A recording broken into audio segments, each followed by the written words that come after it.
Welcome back to Meaningful Conversations live special episode with my very special guest, Ben Eden. For everyone who is joining us today, I'm Beata Seweryn-Reid, your host, and usually I'm coming on Tuesdays, but with special people, I create special episodes and Ben is one of them. Why?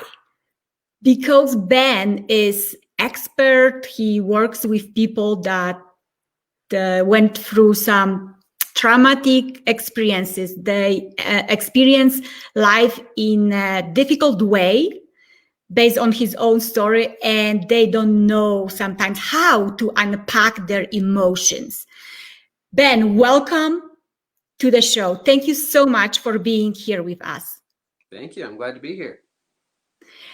Ben, tell me how did it started for you? Why, like, men working with emotions? Come on, the myth always, at least in my culture, was that men don't talk about emotions. Men need to be strong and hard. Tell me about that. Yeah, so you know what? Maybe it's been my lot in life to work in areas that are often more women dominated because I played the flute. That's more women dominated. I worked in HR. Sometimes that's more women dominated. So interesting that I get to be a man who talks about emotions. So where did my story come from, as you asked?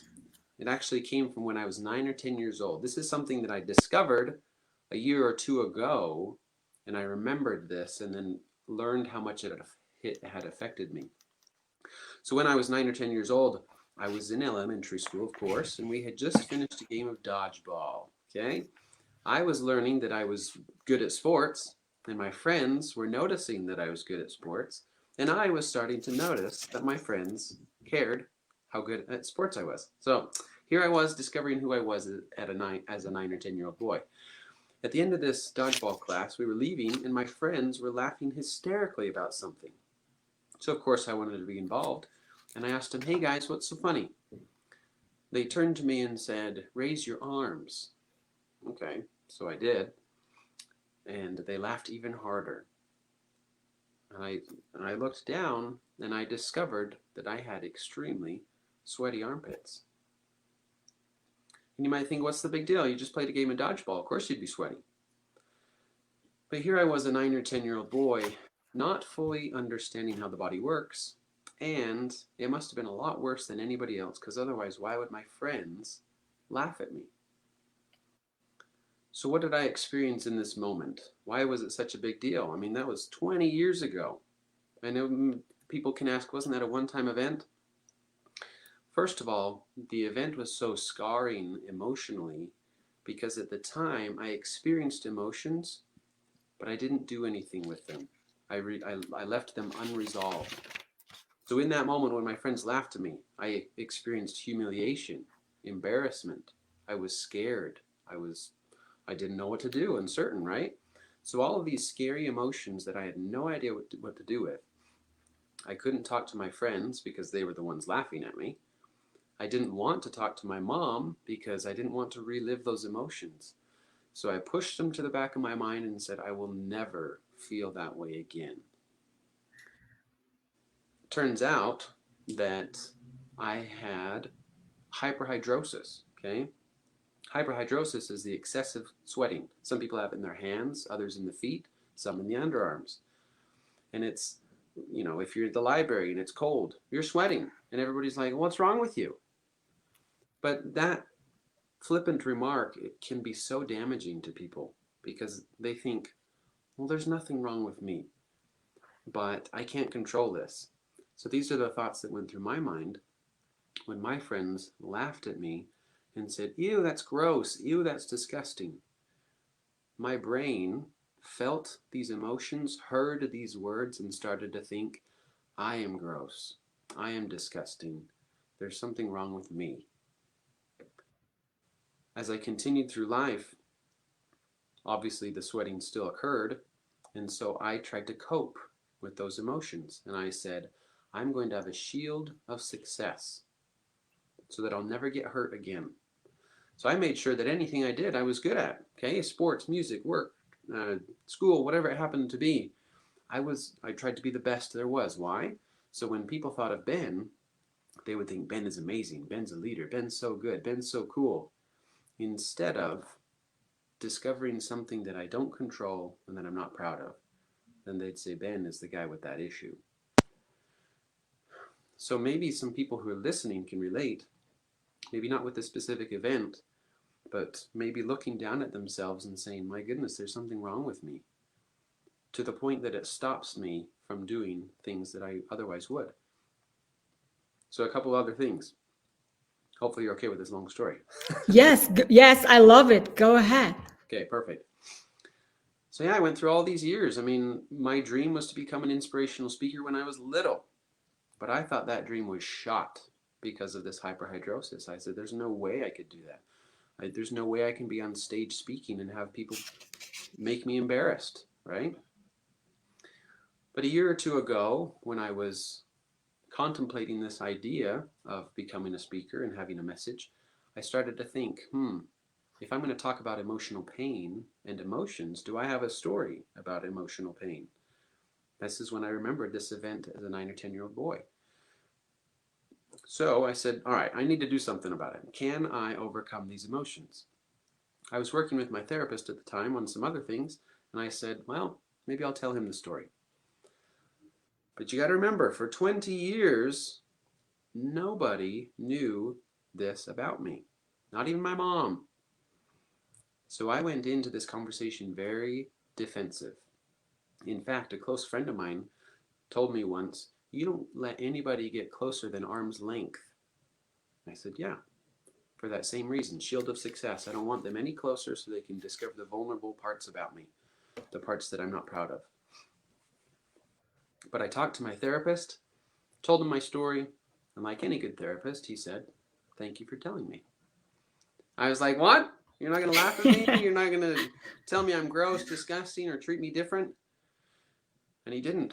So that was the first time my brain experienced the possibility that, hold on here, maybe what I experienced 20 years ago doesn't have to be repeated. That was a big number one right there. Second, my therapist then did something very important with me, and he helped me rewrite my memories and reprogram my brain. How did he do that? He said, I want you to imagine going back to your 9 or 10-year-old self right after this event happened. I want you to take him to a safe place. I want you to tell him you just went through something very difficult, and you have every right to feel the way that you do. But I want you to know that it is over, that you are loved, and that you're going to do some amazing things in life. Now, when I told myself this, I said, baloney. I was pretty upset. I was like, there's no way this is true. I can't lie to myself. Why would I do this? But the more he had me repeat this exercise, the more I faced the emotions that I had hidden for years. The fear, the humiliation, the embarrassment, the shame. I finally faced those. And because I faced those, they finally were released. They were no longer trapped in my body. And the coolest part of all of this is that what used to be a ghost that haunted me is now an ancestor that I can learn from. So sure, I still had to deal with all this sweating and going to work, going to parties, going to friends, things, and still having to deal with that. But it's no longer something that I'm ashamed of, because I've been able to separate the events and overcome those emotions. This is something that I'm so passionate about now today, because here's another thing. A lot of people said, hey, Ben, you have a picture perfect life. I'm like, well, thank you. But I suffered in silence for many of these years. And so after I came through this overcoming of my emotions, I thought, well, if I, who have a picture perfect life, experienced such emotional pain, I wonder if anybody else did or has. And I spoke to my young adult friends, and they said, bro, we all do. The problem is nobody talks about it. Exactly, exactly. And I love what you just said, suffer in a silence. How many of you out there is suffering in a silence because emotions cannot really be seen? Not always, because when you are anxious, when you are uh, constantly upset, angry, it could be part of what you are feeling inside. And then, so what, because you were suppressing your emotions for a very long time, what was this suppressing was doing to you? And how the people that are out there and they are probably doing it, how they can recognize that they do it? Thank you for asking. This is a great question. I did two things that I'll mention. One, I isolated. When we have feelings of shame, suppressing all these emotions, we think there's something wrong with us. We therefore think we don't relate with anybody. And so we feel these shame and we say, okay, I have to isolate because I don't want to push my problem on anybody else. Nobody else has problems, so it's just me. So I literally isolated. Now, nobody would have known this about me because I was still a high up leader in a lot of areas. I was very involved with friends, with family. I was in sports teams. So if people are like, wait, you isolated? What? But yeah, I was there physically, but not emotionally. I would have superficial relationships with many, many people. But to get deeper, I didn't want to because I didn't want to open up. I was afraid. That's how I isolated. So if any of the listeners like, you know what, I feel that way too. Sometimes I don't want to be with friends. Sometimes when I'm with my friends, I don't feel like I relate. Maybe you have some unresolved emotions. The second thing is, and this is one of the biggest reasons why I do what I do. When we have unresolved emotions or emotional pain, whatever you want to call it, our brain doesn't like the pain, so it turns to coping mechanisms or ways to find relief, whatever you want to call it too. What might start as watching TV all day, playing video games, eating, shopping, whatever, to try to ignore the feelings.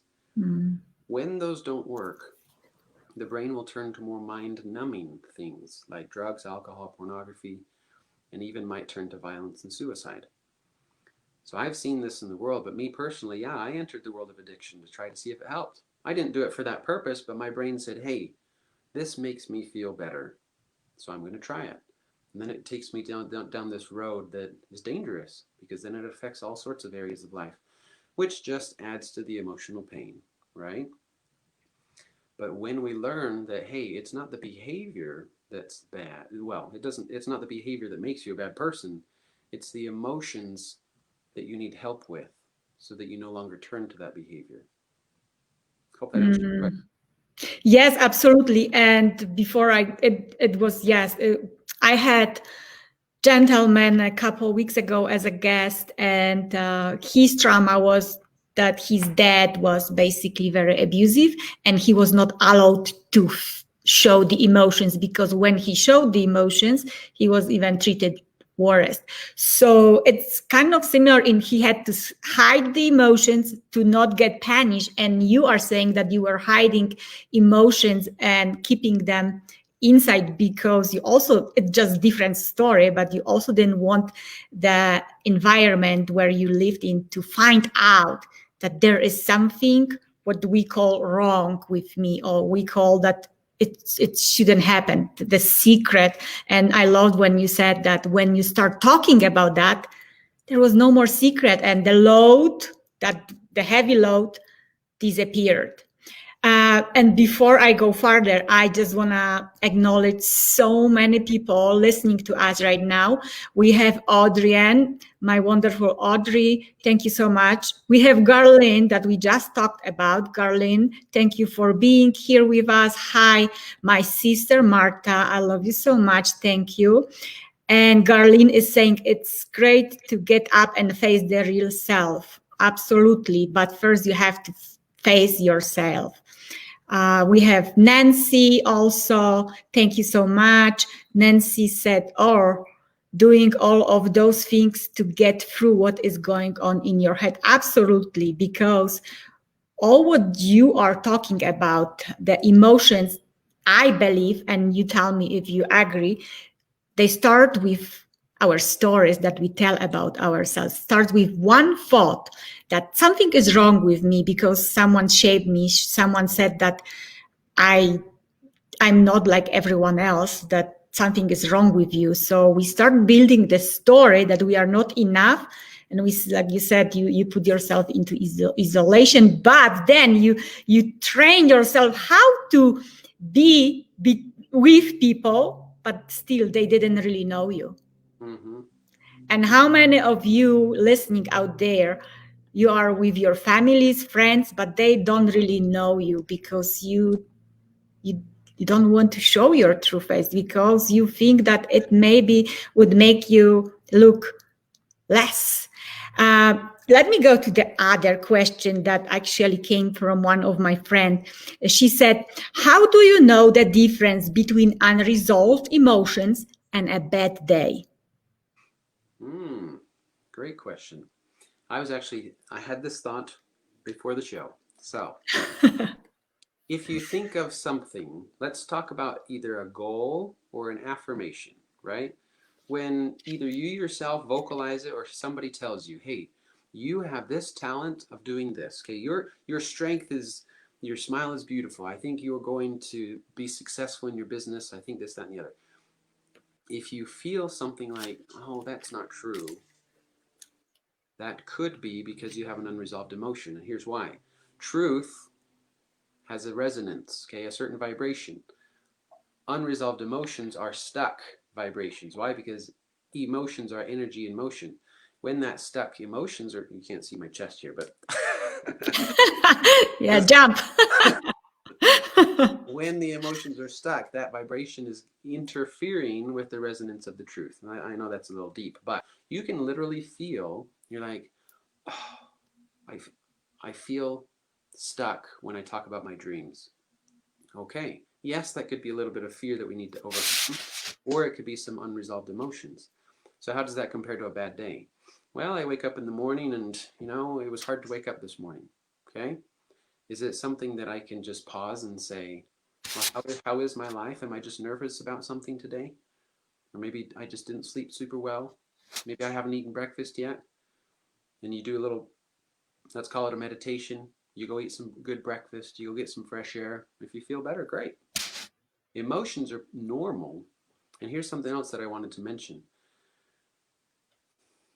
When we overcome our emotions, it's not that we don't feel them anymore. It's not that I'm never angry or never ashamed or never embarrassed anymore. It's now that I don't link those with my identity. I don't say, oh, I can't believe I'm angry. How dare I be angry? What a terrible person for feeling angry. No, I say, okay, this situation brought this feeling of anger. Why? What is anger trying to tell me? Something that is important. Maybe I'm not being heard. Maybe this is something that I need to protect. This is going to be a motivation for me. I know that's a long answer, but what I'm saying is the difference between emotional pain and a bad day is that resonance, and it's probably something that affects your future and your past. And you just feel it. You just feel it in your body, but maybe you don't want to go there. Mm-hmm. It's Exactly. it's very uncomfortable feeling.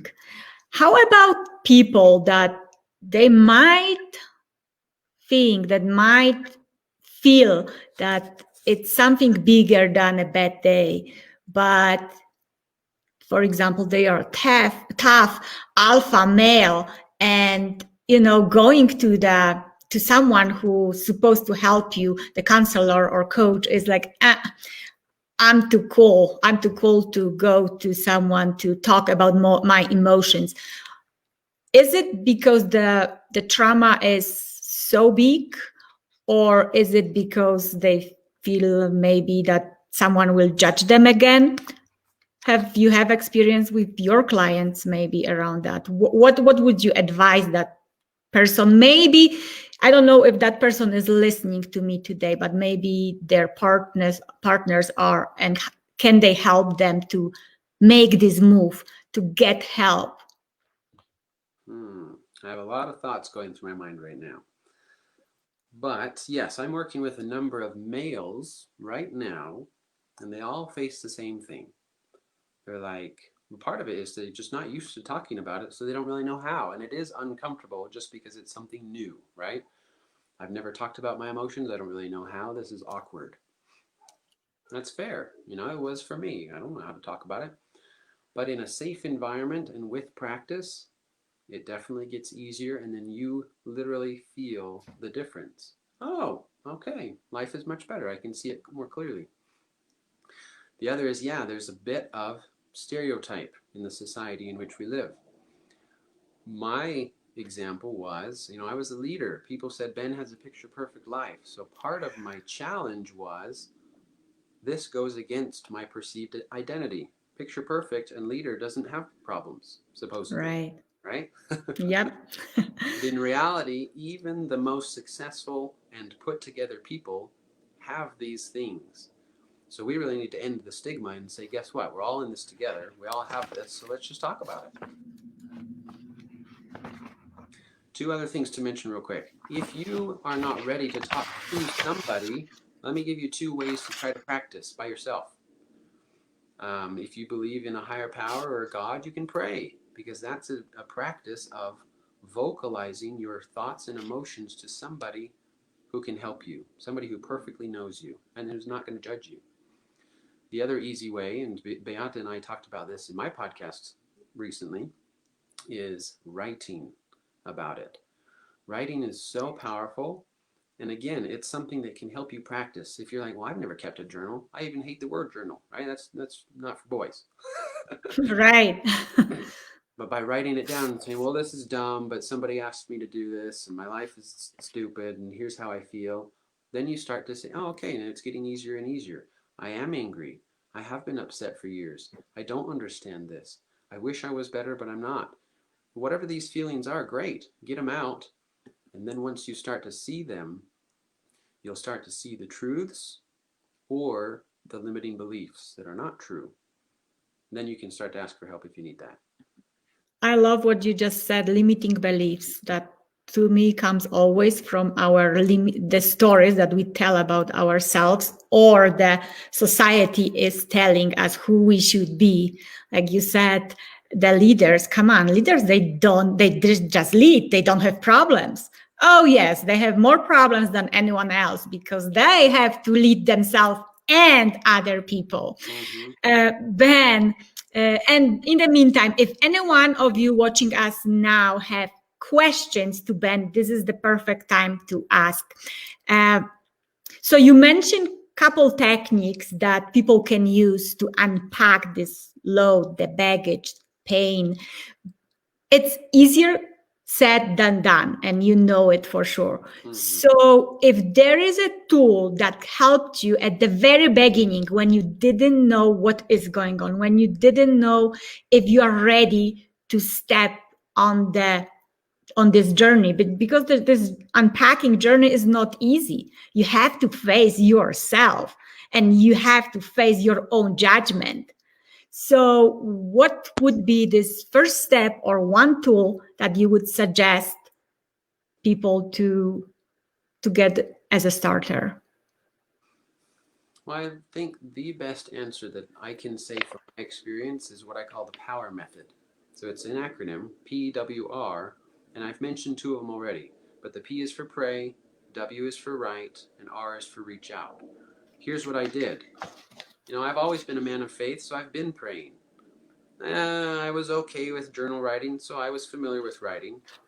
And reaching out, sure, I talked to people.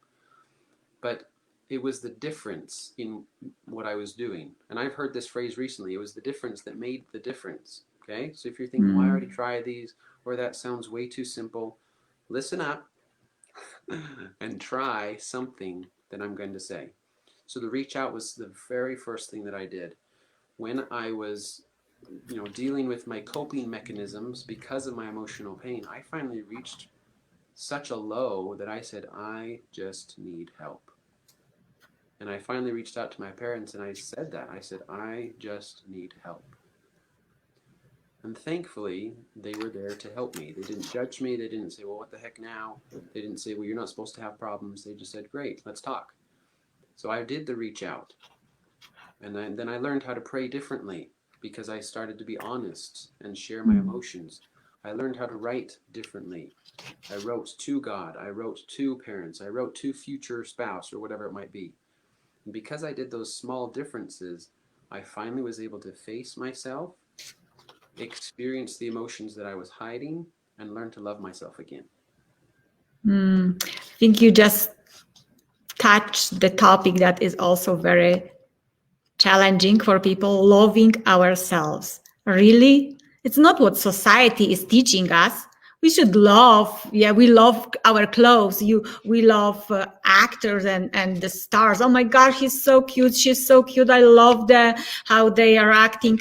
But going to the mirror and looking at yourself and saying, Beata, I love you. Ben, I love you. It's very challenging. So my next question, you touched a lot of great and challenging areas of unpacking the pain, and your PWR, yes, pray, write, reach out is phenomenal. So everyone who just joined, Ben just shared a technique for starting unpacking your painful emotions, painful because they are stuck somewhere in you and they are just not healthy to live with. P for pray, W for write, and R for reaching out. And reaching out also is tough sometimes for people because, again, this thought about they will judge me that I'm weak. There is no weakness. It's a strength to reach out for help. Ben, what was one of the most difficult conversations for you in life? Related to this or in general? General. Wow, one of the most difficult conversations. Well, maybe I'll just start talking and something will come to me. Because love that. a lot of just relationship conversations where you have to be vulnerable, right? Maybe it's with my boss and I said, hey, I'm willing to actually, here's how I feel, and it might not be exactly what you're thinking. In fact, it might be against what you're thinking, but I feel so strongly about it that I need to talk about it. Or with a relationship, whether it's a family member, a coworker, or a dating, and saying, hey, here's where I see this part bugs me, whatever. Those can be very difficult for the sake of being vulnerable because you're afraid that somebody else is going to judge you and therefore you'd be hurt. Let me give you a quick example, I guess, that's coming to my mind. I was an HR director for 7 years, and I believe very strongly in what I call keeping the Sabbath day holy. So in other words, on Sundays, I don't work, okay? But as part of this, as an executive, we were going to go on a cruise. Cool, right? Right. We're going to go on a cruise for a week, and as an executive, I was giving speeches. So I had to teach the managers, and I loved doing it. But my boss was going to ask me to speak on Sunday. And I'm like, well, I mean, I could. It's only one time, and it is part of my job, whatever. I'm a leader, yada, yada. But I thought, no, it's so important to me not to work on Sunday that I'm going to talk to him about it. And at first I was pretty darn nervous because I was like, really don't want to lose my job, really don't want to affect my relationship. I don't want to not go on the cruise because cruises are cool. But luckily, because I am a God-fearing man, and I felt that he will fight my battles. I literally felt that. He will fight my battles if I keep his commandments, right? So I talked to my boss and I said, hey, this is how I'm feeling. I understand if this means I don't get to go on the cruise. I understand if it affects something else. But I just wanted to let you know how I felt. And yeah, at first he was a little disappointed. He's like, what the heck? It's only one Sunday, whatever. But he went to talk to my fellow coworkers, the rest of the executive team, and luckily came back and said, okay, we can make that work. So it was a tough conversation, but it worked out. So it's worth to have tough conversations because it can lead actually to good things. Mm-hmm.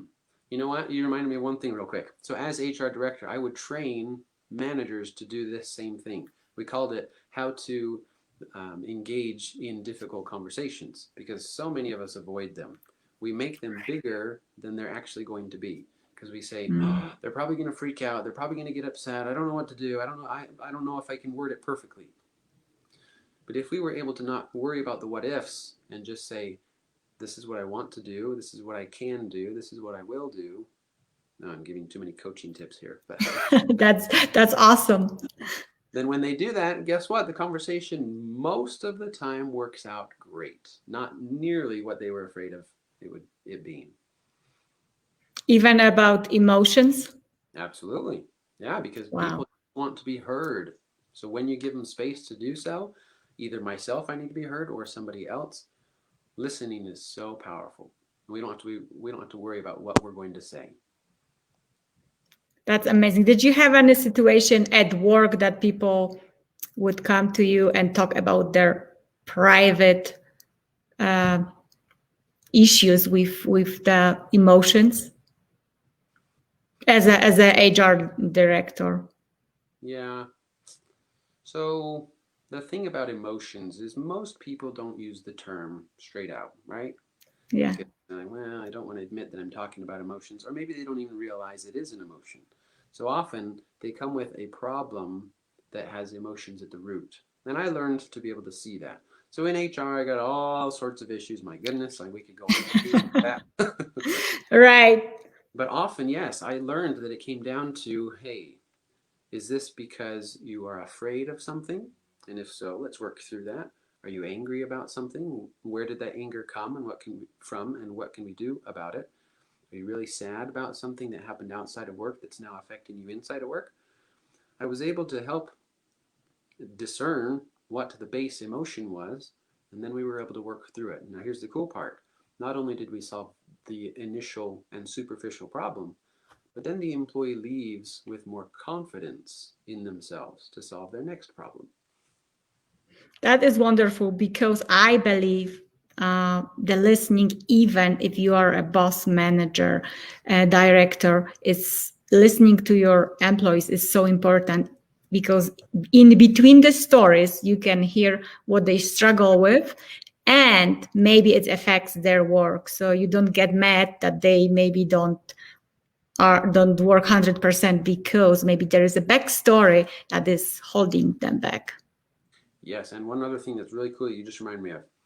Many people, let's just talk about managers right now. Many managers are very overwhelmed with this idea of, you mean I have to listen to my employees and their emotions? Yeah. No idea how to do that. So they feel very overwhelmed. But here's the cool part that happened to me numerous times. Many times I would listen to an employee and I would hardly say a word. I would just let them talk, talk, talk, talk, talk, talk, talk, talk, talk, talk, talk. And because they released whatever emotion they were feeling, all of a sudden they felt better. And they're like, Ben, you helped me so much. I'm like, well, I didn't say anything. But Like you said, people want to be heard, and it's very, very important. Then, last question. Oh, yes, almost the last question. Um, one, one final advice, one quote, thought that would help people to actually get to the core and take care of their health, and health meaning emotional health, that they would take care of their emotions, that you mentioned that very at the beginning for you and many people right now, we are pushing just to the back of our head. mm-hmm. What quote would help? Is that what you're asking?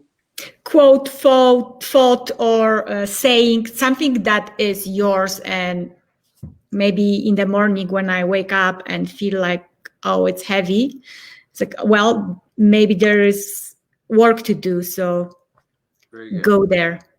All right, and I'll try to keep my answer short because I haven't been doing well at that today. It's awesome. Here's the quote. When you understand and acknowledge your emotions, you have power over them. So that's the quote, but let me translate it for you to use every morning if you'd like. How do I feel and where do I feel it? So linking those two principles, I'll wake up and I say, all right, how do I feel? Well, I have this thing in my shoulder. I actually feel nervous. I feel this pit in my stomach. Okay, so that's how I feel, where I feel it, kind of thing. What could that mean? Am I nervous? Have I been upset for days now? Am I sad? When you take the time to think, your body will say, finally, you're listening to me. And That's so true. it'll tell you the message that it's been trying to tell you all along. And once it's released, you'll have a much better day and much better life. Because it's true that emotions actually affect your physical health. There is like no way, if you don't release it, it will come in some kind of physical pain. Mm-hmm. All right, no questions today. All right, I guess everyone is, I think you said enough, so they know everything. Garlene, she said, catharsis is a term in psychology that is free talk. Talk out, and that's all. I would say talk out is helpful, but you still have to take actions, and more work is there, not except talking. Ben, what is the best way to contact with you? How people can connect with you? So anywhere online under Ben Eden Speaks. That's email, YouTube, Facebook, Instagram, whatever. Ben Eden Speaks. Right there's my website. That's right. And again, Facebook or other social media, just Ben Eden, and they will, I'm sure, find you, and then can click and get to know you and what you do and how you can maybe help them. Mm-hmm. All right. Since there is no questions anymore, let me double check. Garlene said, thanks, Ben Eden. Emotions needs to be regulated. Well said. Absolutely. Yes. This is Ben Eden. He knows what he's talking about. Thank you, Garlene. Thank you, everyone else. Ben, keep doing what you're doing. You are impacting this world in a positive way. Kasia, I'm late to the video, but I will watch on the replay. Thank you so much, Kasia. We were talking about unpacking the emotions and the emotional baggage. It's very, very important, especially these days when we are living in these uncertain times. We have to find a way to unpack what is crushing us from the inside. And Ben was so generous and explained a lot of things, how to do it. He gave us a couple tools, so please do go back and listen. For everyone else, please help us to share this message. We never know who might need it today. So share, like, comment. What else would you like to hear about this topic? And just don't be stuck in your emotions, because it's heavy. Why to carry this heavy load when it can be light and beautiful? One more time, Ben, thank you for being here with me. And everyone else, thank you. See you next time.